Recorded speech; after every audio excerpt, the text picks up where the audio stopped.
Good morning, everyone. Welcome to our Consumer Issues program here at Cornell Cooperative Extension. I'm Mike Danaher. I'm an Assistant Attorney General with the New York State Attorney General's Office.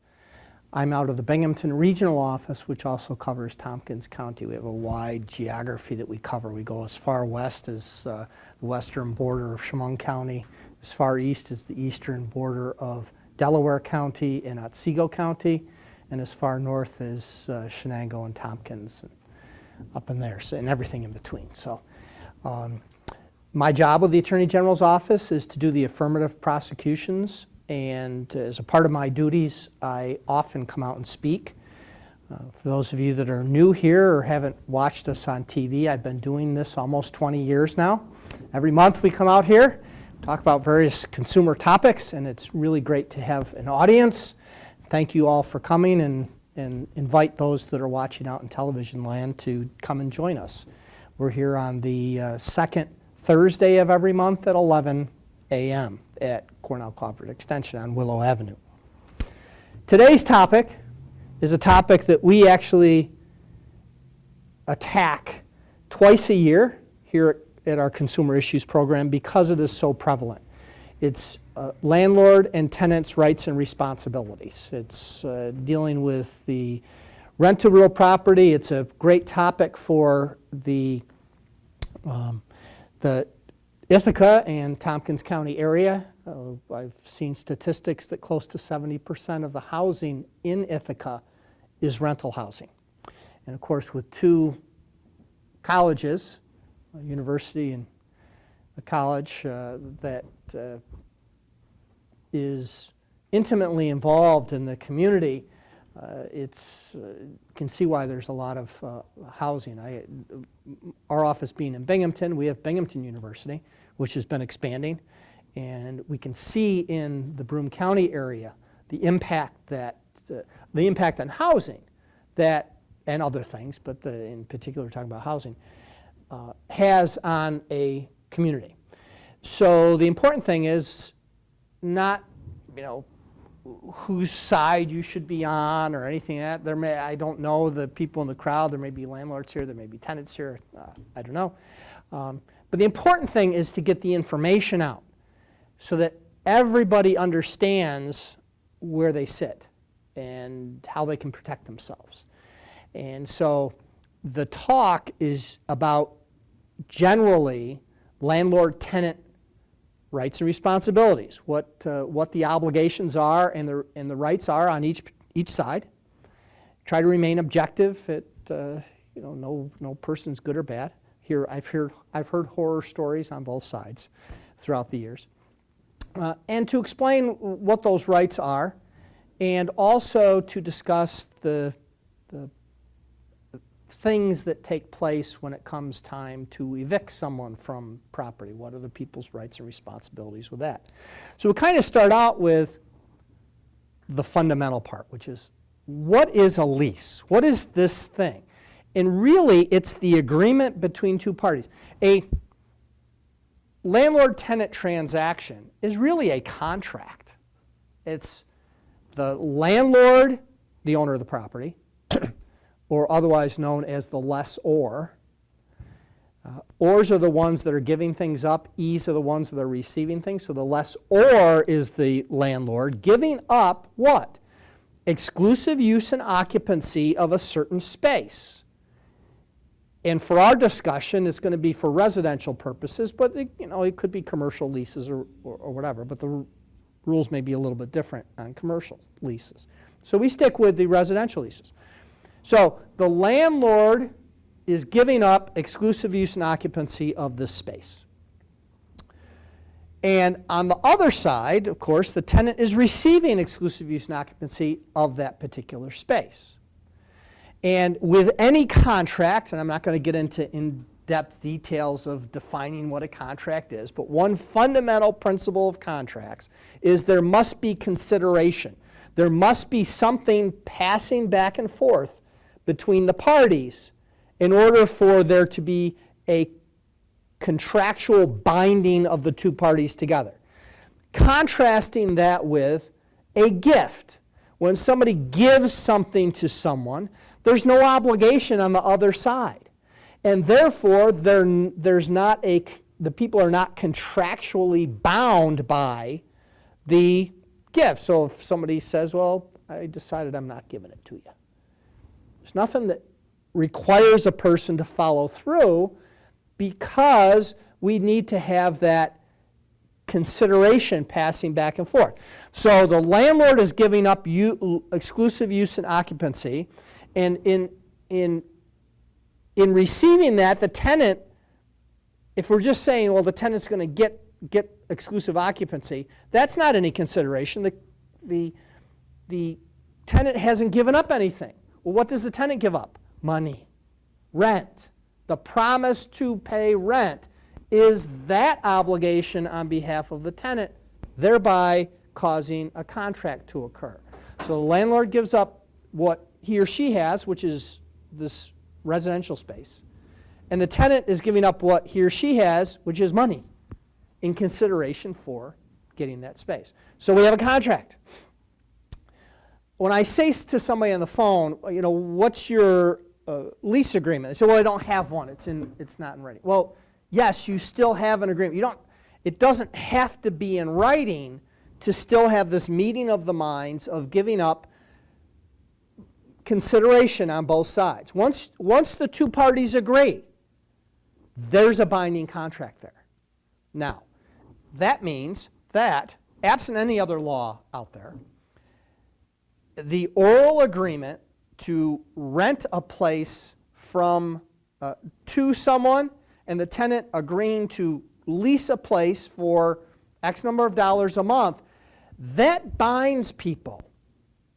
And what sometimes I'll get is a complaint from a tenant saying, on Saturday I walked through the place, I decided I wanted it, and I agreed with the landlord that I would rent it from him for $600 a month. And then on Monday, I had to change my mind. I found a better place. And I hadn't given him any money yet. And he won't let me out of the contract. He won't let me out of the deal. And so I want you to tell him to let me out of the deal. I can't. You agreed. You agreed. Once you agreed, you bound yourself. Whether you had not moved in yet, whether you had not paid any money yet, it didn't matter if the two parties agreed. Now, we've got that whole issue of, was there really agreement to begin with? There's nothing in writing to show that it actually happened. But straight legalese, once the parties agree, that's the contract. So tenants out there, know that. Don't agree to anything until you are absolutely sure. Even if you say, you know what, this place is going to go pretty quickly, so I'll agree with him, but I've got a couple other places to look at later today, and I'll go look at those. I won't give him any money yet. And then all of a sudden, they say, well, I wanted one of these other places. I didn't give you any money. We aren't bound yet. Well, yes, you are. So understand that. And that's true about anything. Don't agree thinking that you somehow can cancel or not follow through or what. Don't agree, because you could be bound by contract. But that said, you can have, there are some other laws that stick in here, but you can have any agreement to rent real property up to 1 year orally. There is a separate law, that's called the statute of frauds, that any lease for longer than a year must be in writing to be enforceable. But we usually don't have that in residential situations, because usually it's a maximum of a year, sometimes less, it could be whatever. So I put that aside, but generally speaking, up to a year, it can be oral. That said, you are absolutely crazy, whether you're landlord or tenant, to enter into an agreement without it being in writing. Put it in writing. More problems occur when things are not in writing that could have absolutely been resolved if they had put it down in writing. So I encourage everyone, landlords and tenants, put it in writing. Even if it's bare bones stuff, put it in writing. How much is the rent? What are you renting? What are the rights and responsibilities on both parties' side? Who's in charge of mowing? Who's in charge of snow removal? Who's in charge of garbage? And where do you put it? And are there pets allowed? Another whole big problem. Are there pets not allowed? Put it all down. It doesn't hurt anyone to put it in writing so that everybody can refer back to the document to determine what the respective rights are. So it must be in writing. The laws related, it's not must be in writing, but it makes, if you want to be a good consumer, put everything in writing. The laws related to leases are all over the place. It'd be nice for us lawyers to just pull a book off the wall and say, okay, here's all the laws. It's right in this statute book right here. But it's not. It's in we have a real property law in New York. That has some things in there related to leases. We have a law called the General Obligations Law in New York that also has stuff about leases. We have this thing called the RPAPL, which is the Real Property Actions and Proceedings Law. That deals with evictions, so that also has it. There could be rental issues related to the multiple dwelling law that's in New York. So it can be all, you kind of got to grab it from different spots. And our discussion today is hopefully grabbing most of the important stuff so that we can give the information out. The way I like to address these things is what are the obligations and rights of the respective parties? So we have the lessor, landlord, the lessee, tenant. Let's start with the landlord's obligations. The landlord has an obligation to provide to the tenant a habitable residence. That means livable, safe, sanitary, livable. It doesn't mean the Taj Mahal. It just means that it meets basic standards. And what are the things that we think about when we talk about basic living standards? Heat, water, hot water, free from vermin, and a roof over the head. That's kind of the basics. There's no requirement that there be air conditioning, even though it can get really hot in the summer. There's no obligation for that. There's no obligation to put in new carpeting because the tenant wants it nicer. There's no obligation to paint the walls. There's no obligation to put in new appliances. Of course, if they don't work. That doesn't really rise to the level of habitability issues. That falls usually on the contract side of it. So what did the parties agree to? And both parties are bound. Well, when the property is being shown and it shows a refrigerator and a stove, unless the landlord says, that stove doesn't work, you're going to have to have it. You're going to have to get a new one yourself, which there's no obligation on the landlord's part to furnish that, but it has to be disclosed up front. And when the tenant brings in their stove, they have the right to take it out when they leave because it's theirs. But if the parties agree, absent anything else, there's a stove and refrigerator, and you say, okay, I'll pay $600 a month in rent, any reasonable person would assume that the refrigerator works and the stove works. So unless the landlord tells the tenant differently, it should be operable, not for habitability purposes, but for contract purposes. The person who entered into the contract understood this is what I'm getting when I rent the place: a stove and a refrigerator. And if it doesn't work, you're losing some value for that $600 that you agreed to pay. So under the terms of the contract, the landlord would be obligated to fix those things if they broke. But again, it's more of the contract because that's what the parties agreed to at the time that the agreement went into effect. Okay, so it's for habitability purposes, it's basics. There's no rule or law, at least state law, that says what is habitable. But there are some good guidelines, I think, that we can all live by, which is there's a New York State building code, and there are local ordinances, and there's local code inspectors, and I think a good general rule, it's not a black letter line, it's kind of a light line, is code. I think if it meets code standards, you're probably going to have a hard argument to say that the apartment is not habitable. If it doesn't meet code, I think it depends on what the code issue is as to whether it meets habitability. But I think if it's safety, minimum heat requirements, those sorts of things, that would rise to the level of habitability issues. And that's what the landlord is obligated to provide. So if the furnace goes, the obligation of the landlord to fix it.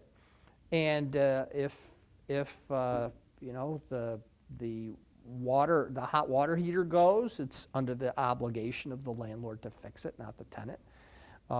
Absent an other agreement of the parties. I might agree to rent to you an apartment that I own for $300 a month. The going rate's $600 a month. But if the furnace goes or the hot water heater goes, you agree that you will fix it. And the tenant can decide, okay, for that savings in rent, I'll be willing to do that. What's the chance of it happening? And then if it happens, you say, hey, got to do it. But you know what the great thing would be? If it was in writing so that everybody knew. So when the hot water heater went and the tenant, 6 months into the lease, and the tenant comes back to the landlord and says, the hot water heater went, you're responsible. And you pull out the paper and it says, see this paragraph right here? Remember when we talked and I reduced the rent from $600 to $300 because you agreed that you would pay for this sort of thing if that were to be in it? It would be the responsibility of the contracting parties. That's what they agreed to. So, but as a general rule, those types of things, absent any other agreement, which don't usually exist, but absent any other agreement, is the responsibility of the landlord, and it must be fixed. Okay. The next question, and the more interesting question on that, is how long does the landlord have to fix the thing that broke that makes the property not habitable? And the answer is not very satisfying to a lot of people, is he or she has a reasonable period of time in which to fix it. And a lot of people say, yeah, a lot of good that does me. What's that mean? And I often say that reasonable is a term that lawyers get paid to define. But in this context, it's a really good term. Because a lot of people out there would say, I think we should have a law that says that it must be fixed within, grab a time, 24 hours. Great. If we, and I know in Binghamton we had this problem, we've seen the horrible things that have happened in Houston and in Florida with the hurricanes that have come through. I have a daughter that lives in Houston. And you say, what if the landlord had the obligation to fix the furnace within 24 hours? They would never be able to get it done within that period of time. And some would say, that, well, you know, that's not my problem. But, you know, there has to be some type of reasonableness associated with that. And let's use an even better example. What if your furnace completely broke down on July 1st? What is a reasonable period of time within which the landlord has to fix it? And I will ask you the next question. What happens if your furnace goes on January 1st? How much reasonable time does the landlord have to fix it? I think we would all agree that one time reasonable is longer than the other time reasonable. So that's why I think it's a really good term. To landlords, you've got to get on this thing right away, especially using the example of January 1st. You can't I'll get to it in a week or two. Get my fix-it guy to come over and fix it at some point in time. You have got to get on it because the reasonable clock is ticking much faster on January 1st than it is on July 1st. And go ahead and get it taken care of. The majority of landlords, the vast majority of landlords are very good. I mean, they're very, very good. They're not the ones that we have a problem with.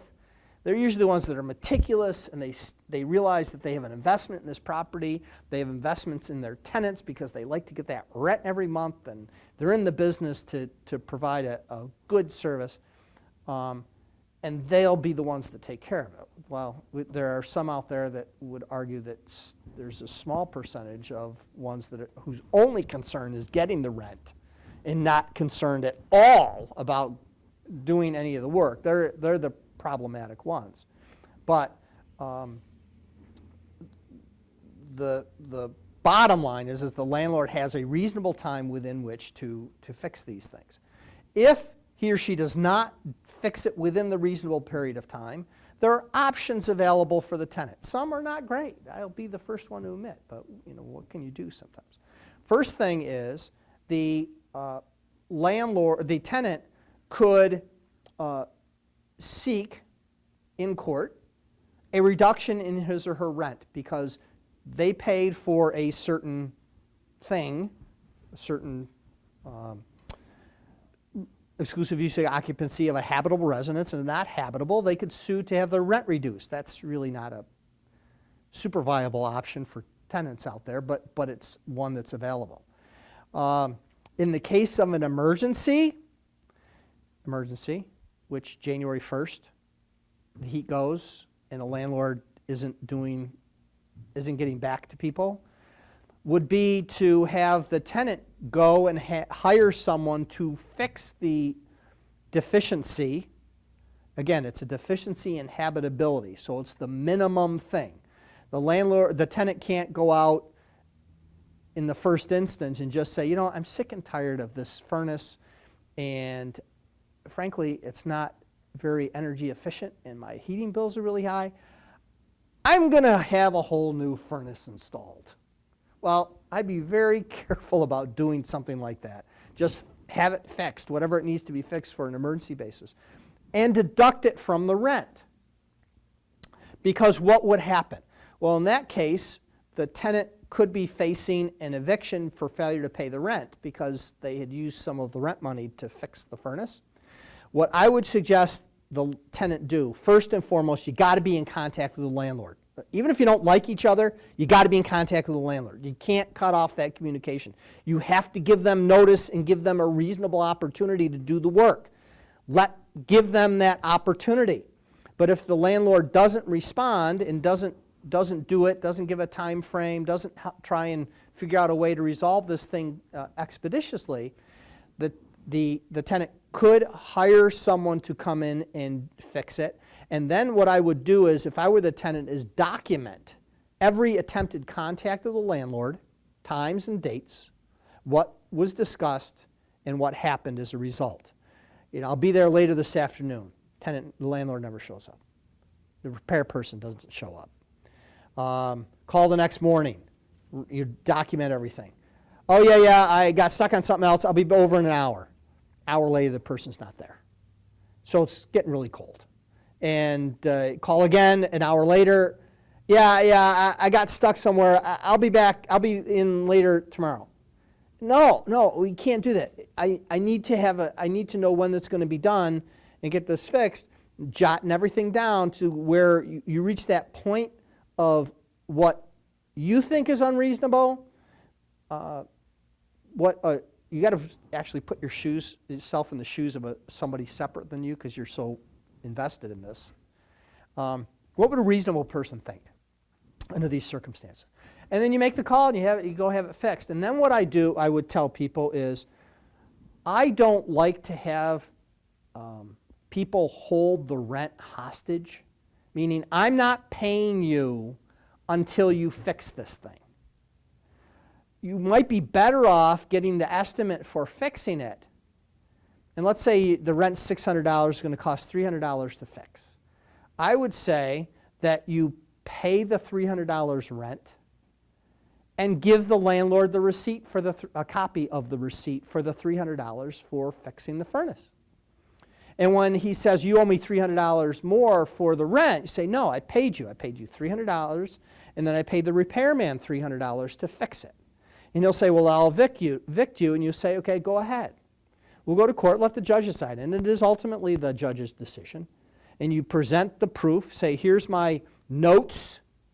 I called him on such and such a day, and he said this, and this, and it kept getting put off. I was freezing. I had to take care of this. And here is the copy of the check that I gave him for the rent and a copy of the receipt for the work that was done. I think that's a much better way to handle it than to just say, I'm not paying you until this thing gets fixed. You run the risk in that case of facing the issue of being evicted for failing to pay rent, and then the judge might say to you, well, how much is it going to cost to fix the furnace? And you say, I don't know. It's his responsibility. I'm just not going to pay rent. The judge could say that's fine. You don't have to pay rent until that's the case, but I'd be more inclined to have a more solid position if you were able to weigh the two against each other. But that is allowable.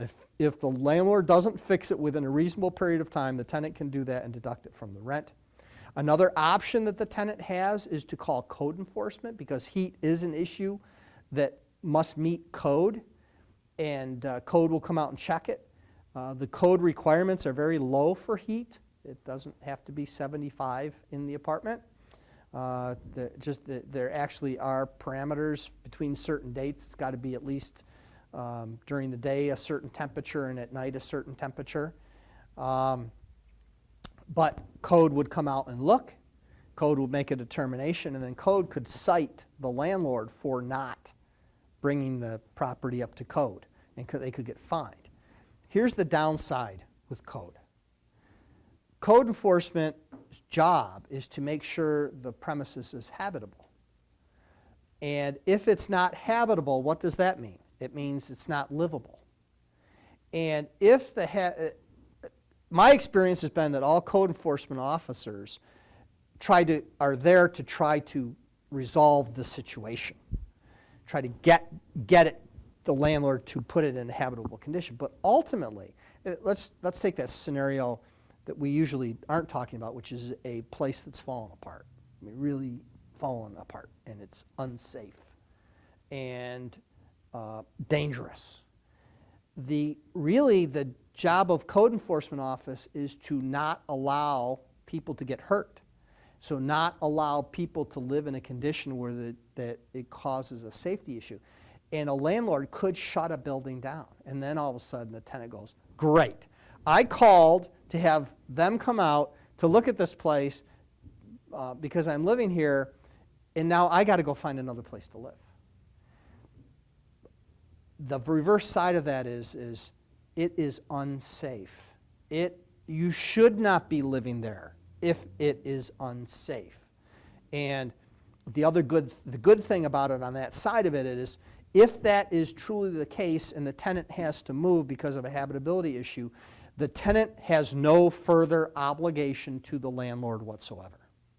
So it cuts off their obligation to continue under the terms of that lease. So they can walk away with no further obligation. That's the tenant. That's the landlord's responsibility. Some questions that come up is, what about multifamily unit? What about noisy tenants? Who's responsible? Is the landlord responsible to quiet those people down next door? And the answer is not necessarily, because the landlord is not obligated to control behavior of others renting in the building. And the way I look at it is, the tenant should treat it as if the person wasn't necessarily living in their building, but might have been living next door. The tenant owns a house, the next door neighbor owns a house, and the next door neighbor's having parties at 3 o'clock in the morning, and the tenant has to get up and to go to work the next day. How would you handle that? Call the police, call law enforcement to keep the peace. landlord's not in charge of keeping the peace. The law enforcement's in charge of keeping the peace. And if that's, a tenant, another tenant in the building is noisy and crazy and doing all kinds of things, call law enforcement. Bring them in. I would notify the landlord, because my experience has also been that good landlords don't want 3 separate tenants to vacate their property because one tenant is being noisy and disruptive and causing problems. They're more apt to try and get rid of that tenant at some point in time, so that to make the other tenants happy. So surely notify the landlord, but it's not necessarily her obligation to quiet people down. Some have argued that could be a breach of the warranty of habitability. I'm not sure that that's been tested, because that's not something that the landlord really has control over so much. And it is more problematic on a landlord side to get rid of an objectionable tenant. There's actually a law that allows a landlord to remove a tenant that's dealing drugs in a house, or that's carrying on a house of ill repute. There actually are provisions that allow that they are immediately defined as objectionable tenants and can be subject to eviction. But noisy tenants, I think we all know those people, that some people have greater sensibilities than others. I've had people call us, and we've gotten the whole gamut of stories from all kinds of different.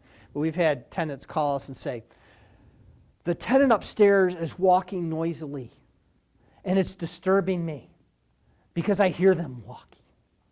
Is that a noise thing that's going to be the breach of the warranty of habitability? Probably not. It's reasonable use that's occurring.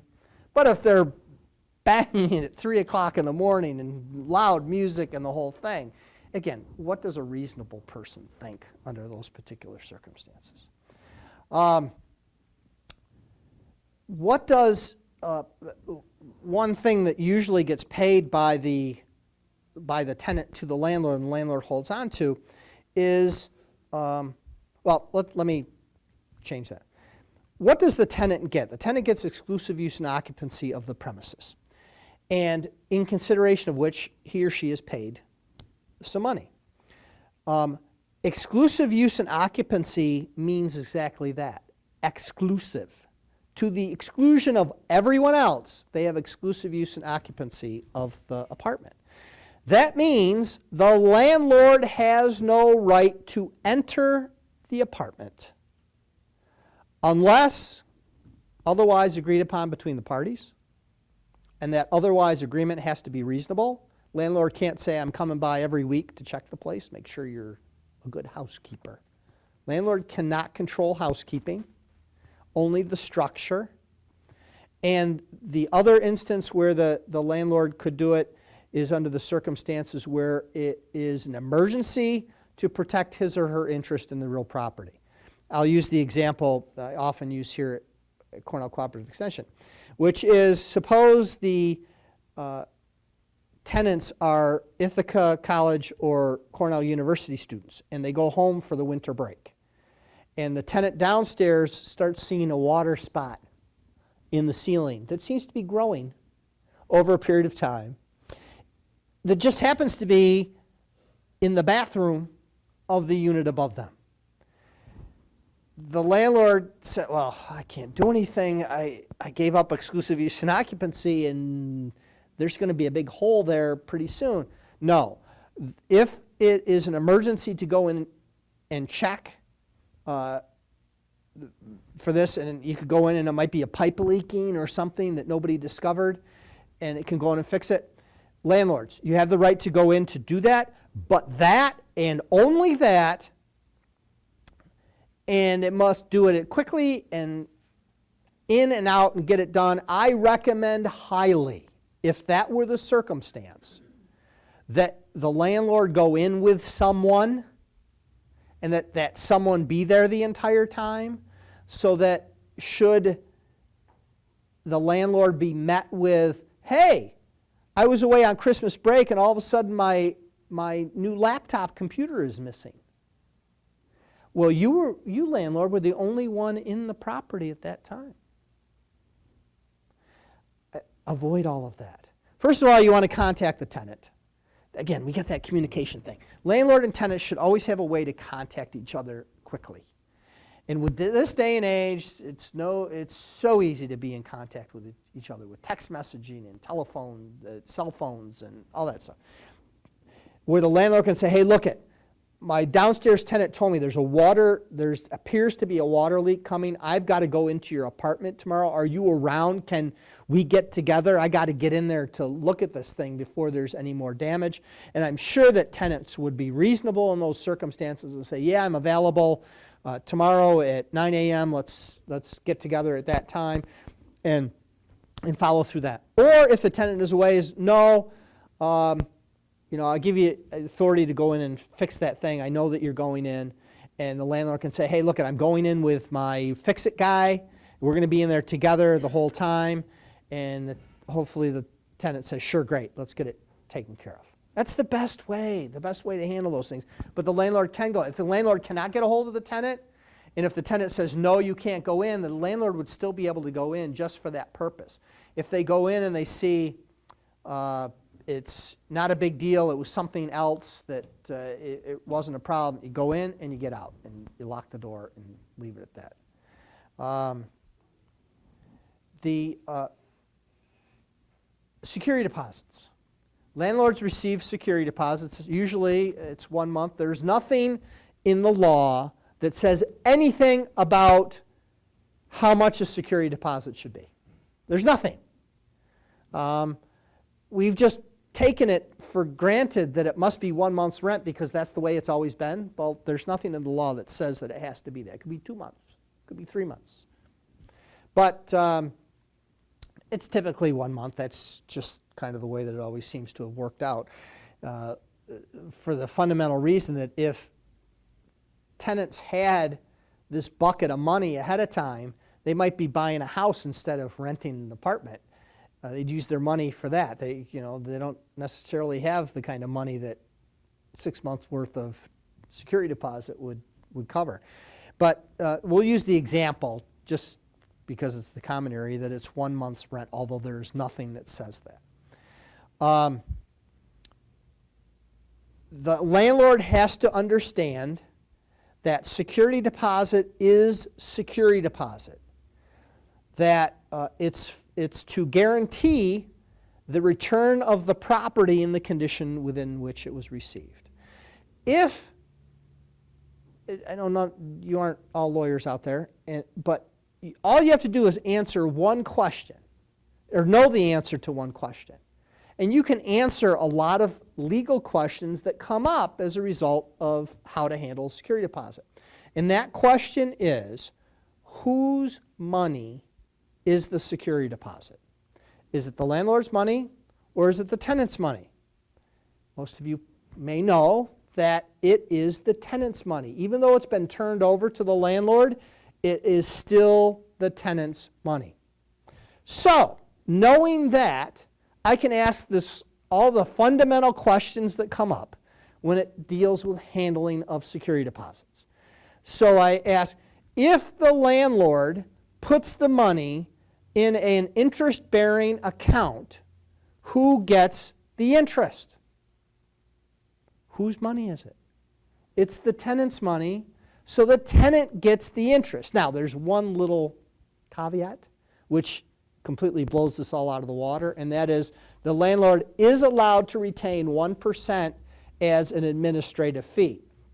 So that question really is more academic than anything else, because if anybody's seen the interest rate on bank accounts lately, they'll either be 0 or 0.03% or some really small amount. It's under 1%.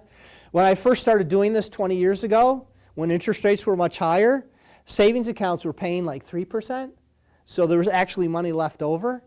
And maybe we'll get to that date again sometime in the distant future. And so that the rule is still the same. It is the tenant's money. It's just that if it's less than 1% and the landlord charges a fee. I know there are a lot of landlords that don't even charge the fee. They just give the tenants whatever interest it turns out to be. There are laws associated with security deposits and how they are handled.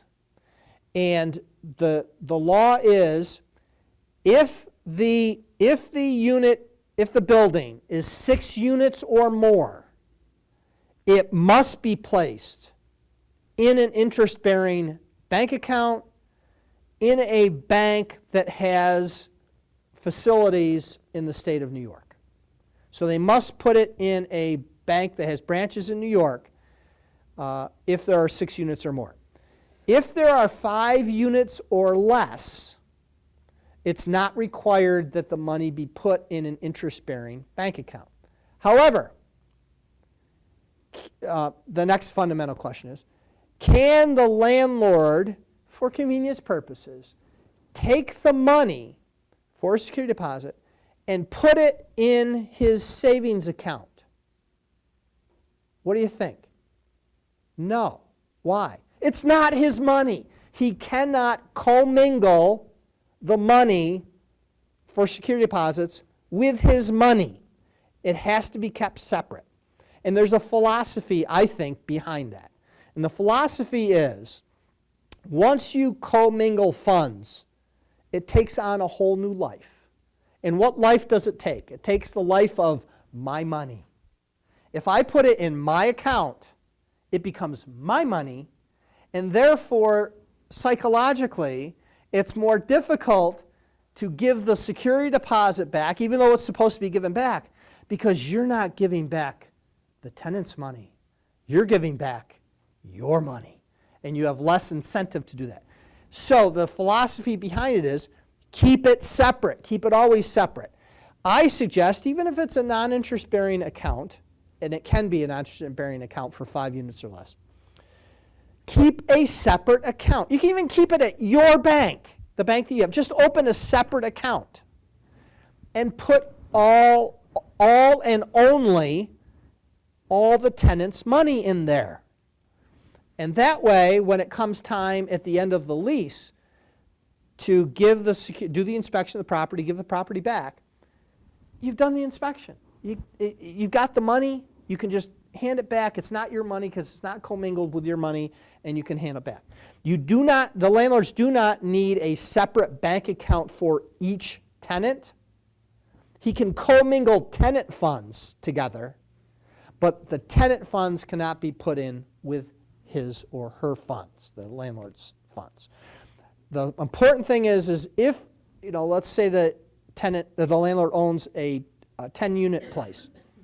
He can put all 10 tenants' money in one account, but he should keep records of whose money went into that account and how much and what money came out. If no records are kept, you run the risk of being held to not properly account for or properly handle funds, and landlords can get in trouble for using somebody else's money for purposes that are not related to the person who gave them the money in the first place. So it cannot be commingled. Here's an interesting point. Again, academic, but let's bring it up. Let's assume that it is, by the way, the landlord is not prohibited from putting 5 units or less money in a separate account or a separate interest-bearing account. It's just not mandatory. I still think it's good business practice to do that. Let's assume that he or she does that and puts it in an interest-bearing account. And let's assume for the moment that they're not going to charge any fees or anything like that. It's just whatever money's in there. And he can prorate the interest for the different tenants. And there's different ways you can handle the interest. It would be give it back at the end when the tenant finally moves out. It can be apply it to the last month's rents. The last month's rents reduced by a small amount because of the interest in the account. It could be pay it annually to the tenant, either as a reduction in rent or not. Who decides how that gets handled? Which way it will get handled? whether it's when the tenant ultimately moves out, or whose choice is it? Whose choice do you think? Why? Why is it the tenant's? Because it's the tenant's money. That's exactly their answer. So you can answer all these questions. Whose money is it? And you can answer how it is. It is actually the tenant's choice. I actually had a case once that we went. It was a big complex, and the landlord, who happened to be a new company, bought the building, the complex, multiple buildings, and issued a letter to all the tenants saying, "This is how we're handling your security deposits. I'm going to keep your security deposit in our bank in New Jersey until you ultimately move out. And if you move out in 2 years, 5 years, 10 years, whatever, then we'll give you your security deposit. That's the way we're going to do it because it's a big hassle." And I understand it would be a big hassle. We went after the landlord because they can't do that. It was the tenant's choice as to how. We had a couple of issues. One is it wasn't in a New York bank. Two, there were other issues related to it, but the security deposits was just one small facet. We told them, you have to put it in a bank that has branches in New York under our law, has to be an interest-bearing account because they had more than 6 units, and it's the tenant's money is the interest. And of course, this was back in the day when interest rates were a little bit higher, so that there was actually a benefit that was going to go to them. But we did, because it wasn't their choice. We told them, you have to give the tenant the choice of how they want to handle the deposit, except for if the policy is we will refund the interest yearly. That's kind of the minimum. The landlord has to at least give the interest back yearly. Now, if the tenant said to him, "Look, no, I don't want the interest. Let's just wait until I move out. I hopefully will be here 10 years and do that." The landlord can say, "No, for administrative purposes, we just pay it every year." Then that's fine. That's fine. They got to pay it at least every year out to the tenant. If they're going to do anything different than that, keeping it for a longer period of time, it's not their choice. And the tenant can agree to it. Say, "Look, we would like to. It's just for administrative purpose. We would like to just keep it until the tenants ultimately move out." And the tenant agrees to it. Then we're good. What great thing to add in our written document that we talked about initially. Just put it in there and have it so that the tenant agrees to it, and then everything is good. What happens if the property gets sold? First of all, the buyer of the property takes the property subject to any leases that are outstanding. So if you have a year lease, 6 months through the lease, the landlord sells the building, and the new buyer says, "Okay, we're raising everybody's rent. We own this place now, we're raising everybody's rent." Can't do it, because they are bound by the contract that the prior owner had, and they could, at the end of the 6 months, the remaining 6 months, they could increase the rent, but they cannot, just because they come in and say, "Well, I'm sorry, that was the old owner. We're the new owner, and we're raising your rent." Can't do it, because they buy the property subject to the outstanding contracts. Likewise, with security deposits, back in my private practice days, every deal I ever did, we made sure that if I was representing the buyer, that we had as a part of the transaction, the seller transfer over to us all of the security deposits. And if I represented a seller, I made sure that the seller, as a part of the transaction, transferred all the security deposits over to the buyer to put that obligation on them. Because, landlords, if you sell a building and if you do not account for those security deposits, you are still on the hook. So if you're selling the building, why would you want to have anything left to do with the building? What do you care? It's not your building anymore. Transfer all the security deposits over. Make sure you have documentation showing that it was all transferred over, so that if the tenant then decides they want to leave and they want their security deposit back, and the buyer says, "Well, I never got the security deposit, so I'm not going to give it back to you," they'll be turning to the seller to say, "I want my money back, or I'm going to sue you." The seller can say, "Here's the proof. Here's the closing documents. It shows that we transferred all the security deposit money over to the buyer." Then you focus on the buyer, and you have every right to do that. So it must be transferred. Then the last item we'll talk about as far as security deposit goes is when does the landlord have to give it back after the tenant moves out? And I'm going to make you very unsatisfied by saying it has to be returned within a reasonable period of time. Except for the city of Ithaca that actually has a local law. One of the only local law in my community that I'm aware of that has it. They say 30 days. But in essence, the local law is the city saying 30 days is reasonable. And I can't disagree with that. Is 2 days reasonable? Probably not on the landlord side. Is 60 days reasonable? You're getting on the outside of reasonableness at 60 days. 30 days is probably a good number. 15 days might be appropriate given the circumstances. I mean, let's face it. If the landlord comes in and does an inspection at the time that the tenant leaves and everything's good, why should there be 30 days? How long does it take to write a check? But there has to be some period of time. It's a reasonable period of time. And plus, if there's damage, the landlord has to get estimates for repairs and things like that. So 30 days is probably a good time frame. So it must be returned within a reasonable period of time. What are the tenant's obligations? Tenant's obligations are, first and foremost, pay the rent. Pay the rent on time. There is no excuse. Even if you have, as a tenant, car repair that has to get paid for. The landlord shouldn't be the one to finance your car repair. The landlord is entitled to receive his or her rent at the time that it's due. Pay it on time, or you could be subject to eviction.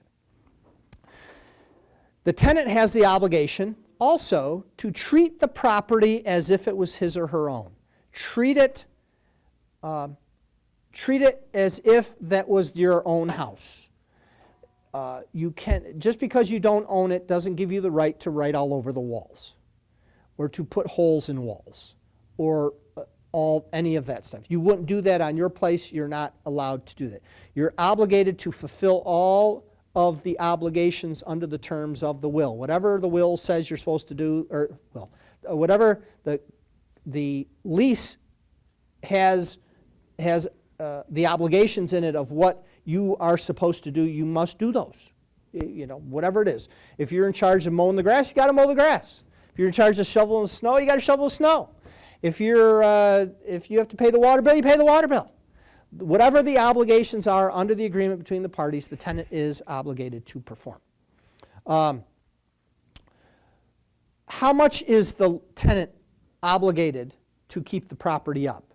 Well, the obligation really looks to the end of the lease, which is the property must be returned to the landlord in the same condition as it was received, reasonable wear and tear accepted. And I think we would all agree that over the course of a year, if it was just a year and the tenant moved in and moved out, there really isn't a lot of wear and tear that occurs, but there could be some. Some things wear out. Sometimes, everything's not new in the apartment anyway, so, the insides of the toilet, the mechanisms, they wear out over a period of time. That just happens. And so if something breaks through normal use, wear and tear, that is the landlord's responsibility. That is what the landlord is being paid for.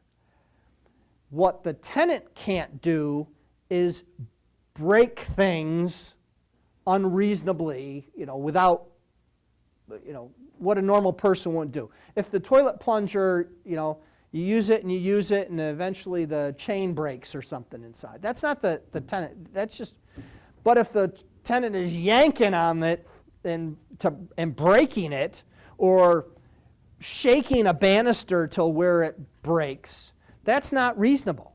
And the tenant is responsible for damages that the tenant occurs, not reasonable wear and tear and use.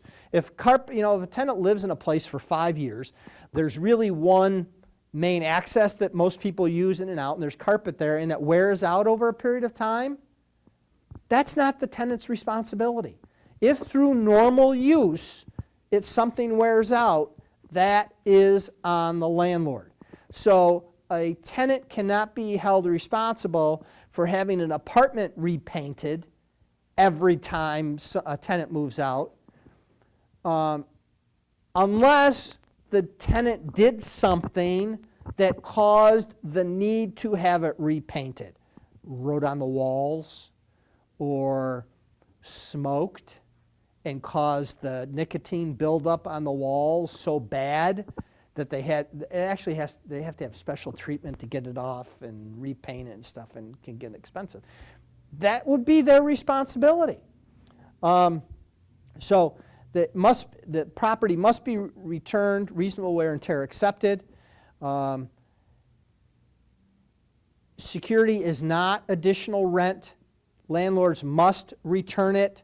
I suggest landlords, if there's some damage to the property or something, get copies of the bills for fixing whatever needs to be fixed and send that to the tenant so the tenant knows what it is that's causing the deduction from their security deposit. How hard is it to just give an accounting to the tenant? We had to pay this for this, this for this, this for this that was damaged. Now the tenant can go back and say, wait. That was broken when I moved in. That already existed. And the landlord says, no, it wasn't. It was not broken. And that gets to my next fundamental point. And that is tenants and landlords. Equal advice on both sides. Pictures in and pictures out. Take pictures when you move in or before the tenant moves in, landlords. Take pictures or videos of the place. Very cheap nowadays. Everybody's taking selfies. If you're really into the selfies, take the picture of yourself near the stove that has the burn mark on it, so that later on you can show that there was damage ahead of time rather than afterwards, or videos or something, and keep it. And when you move out, wait till you get your accounting for what was damaged, and then you can say, no, that countertop was burned when I moved in, and the landlord says no. You can say, well, I have pictures.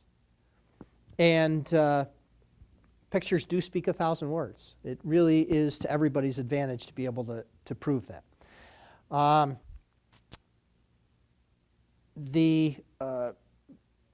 The last item that we will talk about today is what happens at the end of the lease, and or what brings about the end of the lease in some instances, and that is eviction proceedings. First and foremost, before we even talk about that part of it, it's when the lease ends, the tenant must leave, even if the tenant has lived there for 15 years. If the lease is at an end, the tenant must move. And if the tenant can say, I don't want to leave, I shouldn't have to leave, I lived here so long, it's not your property. You must leave. The burden is also on the landlord. The landlord may think you're the tenant's the greatest person in the world and wants to keep them. They pay their rent every time. They never complain. They always tell me if something goes wrong, it gets fixed. And I never hear anything. It's great. I want them to stay. You can't force them to stay. You can only force them to stay through the end of the contract. And when the contract's over with, the tenant can leave of their own free will. And likewise, the landlord can get the property back of his or her own free will. So that just is the end. There's no, I need an extra period of time before I can move out because I lived here for 10 years and I just, no. When the lease ends, the lease ends. That's why it behooves both sides to discuss this thing well in advance of the expiration of the lease. To say, hey, I would like to stay. Can we arrive at a deal for another year or whatever? That always works so much better than to say, oh my gosh, the lease is over with and I thought I was going to be able to stay and I can't stay and I need to find a place and I've lived here so long and it's going to take me so long to get my stuff out of there. The end of the lease is the end of the lease. It's that you must go. So then we get to the point where what happens if the tenant breaches one of his or her obligations, which is the failure to pay rent. what happens?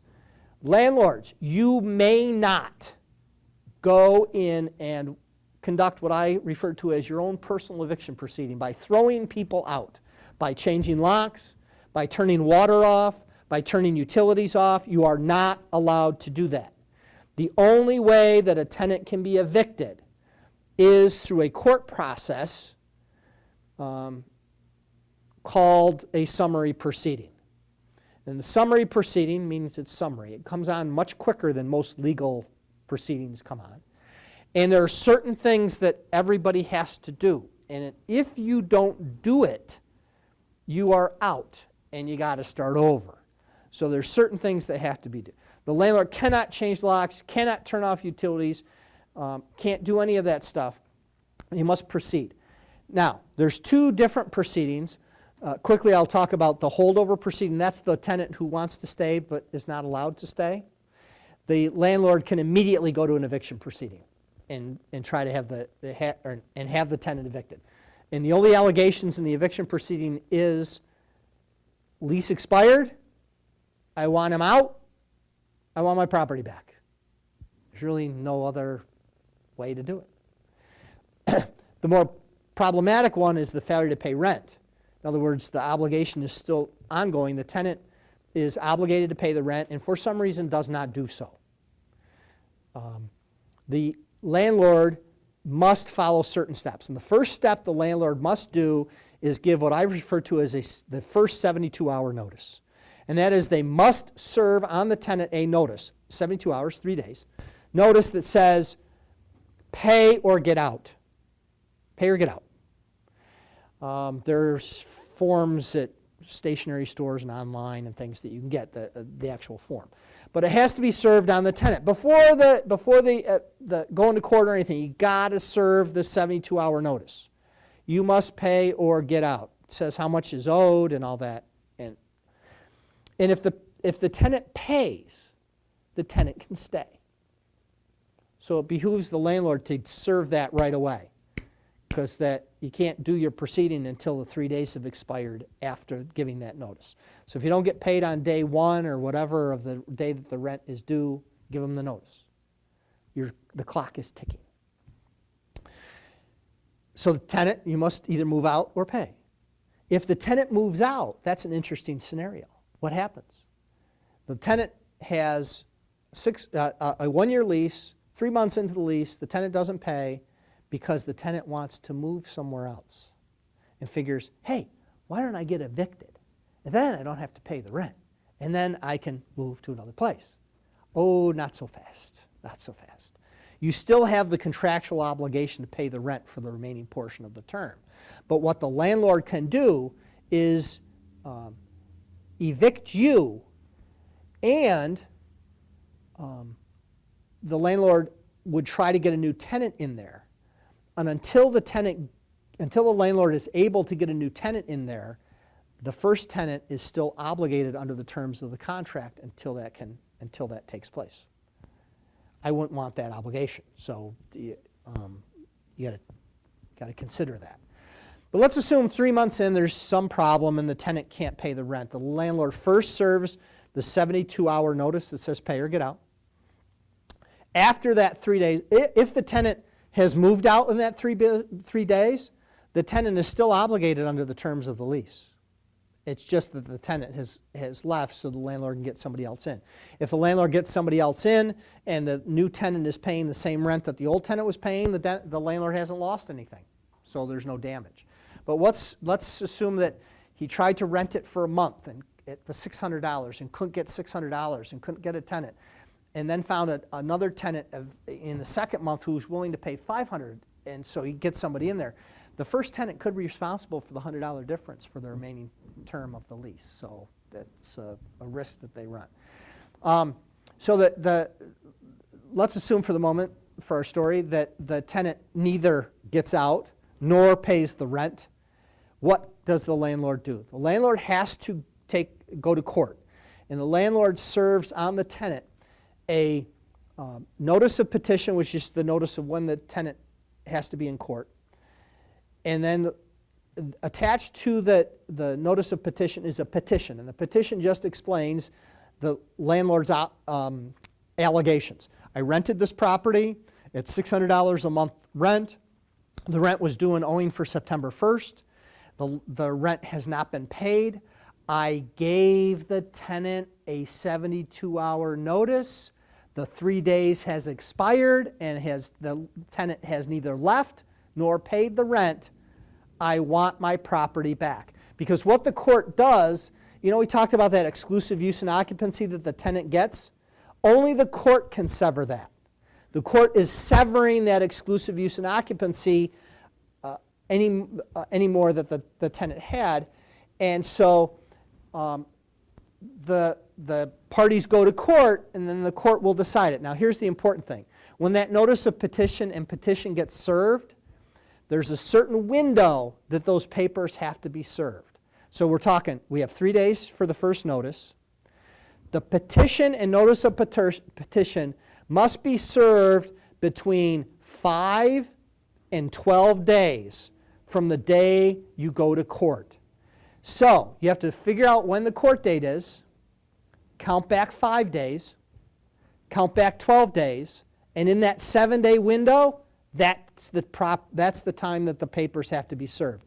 If they are served 14 days in advance of being in court, or 3 days in advance of being in court, the court must dismiss the petition, and the landlord has to start over. So you got to look in that window and make sure that it gets served within that window. Then you go to court on the day of the return date. Really, the only thing that the judge says to the tenant is, we have this petition, it says that rent is due and owing, says you haven't paid it. Is that true? And the tenant could say, I haven't paid it. Well, story's over. Or it could say, I'm going to have it next week. I just had some problems financially, but I'll have it next week. Technically, the judge can't even consider that. It's when you're in court, if the rent hasn't been paid, it hasn't been paid. The judge isn't there to say, the law doesn't necessarily provide for the judge saying it. Now, in some instances, the judge will try to resolve it by saying, what do you think, landlord? I mean, they said they'll have it next week. Here's what I'm going to do. I'm going to sign the papers for the eviction, but I'm not going to make it effective until Monday. And if you've received the rent, technically they don't have to do that, and they shouldn't do that. They just are there to decide, was the rent paid, and is the landlord entitled to the property back? And if the landlord is entitled to the property back, the rent hasn't been paid, the judge will sign a thing called a warrant, which is just the court order directing that the property be returned to the landlord. The landlord then has to take the warrant and give it to the law enforcement officer to serve it. I don't know how it's done around here. Typically, you go to the civil division of the county sheriff. The Tompkins County Sheriff would have a civil branch, and you go to them, and they will have, either you have to give it to them or they'll have their own form, the second 72-hour notice, which they attach to the warrant that says, I'm going to be back in 72 hours. You have 72 hours to get out. If you don't get out, we will get you out. And that gets served on the tenant by the sheriff, by the law enforcement. If the tenant doesn't move out, now the sheriff doesn't move in with their posse and start pulling furniture out of the apartment and things like that. The role of law enforcement is merely to keep the peace. So they may have, if the tenant is holding onto the banister saying, hell no, I won't go, kind of thing, yes, they will have to do an extraction. But I've never heard of that happening, but I guess it could. What the sheriff would say is, get out. You have to get out or we will take you out. And then when they move out, then it's up to the landlord to kind of reclaim his property, his or her property, which would mean what? It would mean that the landlord has to act reasonably. What's that mean? Well, if the property has to be turned around immediately and rented to somebody else, what are you going to do with the tenant's stuff? Sometimes if it's not going to be immediately given back to, turned back over to a new tenant, maybe you can change the locks. Or there's a place to put it out back in the garage. But in some instances, it may have to go out to the curb. The landlord must act reasonably given their particular circumstances. What those circumstances are, I don't know. They just have to act reasonably. Can't throw stuff out the second-story window. That's not reasonable. But may have to change the locks, may have to do what. The other thing is the landlord may not hold the property as hostage till they get their rent. The personal property of the tenant remains the personal property of the tenant and must be turned over to him or her. Even though you're owed rent, you can't keep their property. You must turn it over. If the papers for the eviction, the petition, notice of petition, were served personally, one of the things the landlord may be asking of the tenant in the papers is not only to give me my property back, sever that interest, but also give me a judgment in the amount of the rent that's due and owing. And that would happen if the papers were personally served on the tenant, and you can do that. Or, for example, if the rent, you terminate the lease 3 months in, it's a full year lease, so you still have 9 more months to go. The landlord could turn around and sue the tenant for every month that the rent is due that they weren't able to find a new tenant to go into the place. But that would be a separate proceeding that they go to small claims court or do something like that. The important thing in the landlord-tenant relationship on both sides is communication. Parties must remain in communication with each other. That's how most of these things get resolved. If anyone ever has a problem related to getting the security deposit back or something is happening with the tenant relationship, or for that matter, any consumer-related issue where you're a consumer and you're dealing with a business, our office has a mediation program where you can fill out a complaint. Our complaint forms are online. For those of you in Ithaca, make sure you look for the Binghamton complaint form, because if you end up getting the New York City complaint form and sending it to the address in New York City, it ends up coming back to Binghamton, but it takes a little while. So just make sure you do use the Binghamton complaint form. You can fill it out, send it into our office, and we will try to mediate it. We don't take anybody's side. We don't take in this case, the landlord side or the tenant side. We just take the complaint and send it on to the business and ask the business for a response. When we get the response, we send it back to in this case, the tenant or the consumer. We send the response back and see if we can bring the case to a resolution. We would encourage anyone that has any complaint against a business related to illegal conduct or fraudulent, deceptive business practices, file a complaint with us. We keep a record of every complaint that we receive. Even if we're unable to resolve it through mediation, we still keep a record of it so that we have it. And it furnishes us with an idea of what's going on out there so that we know what's going on, and so we encourage you to file those complaints. If anybody has any questions related to landlord-tenant situations, I'd be glad to answer them, or afterwards we can talk individually. If not, thank you very much. I'm glad we had faces. It's always good to be looking at faces rather than empty chairs. So I would encourage anyone who's out in television land to come visit us on the second Thursday of the month at Cornell Cooperative Extension at Willow Avenue. And hopefully we will see you next month.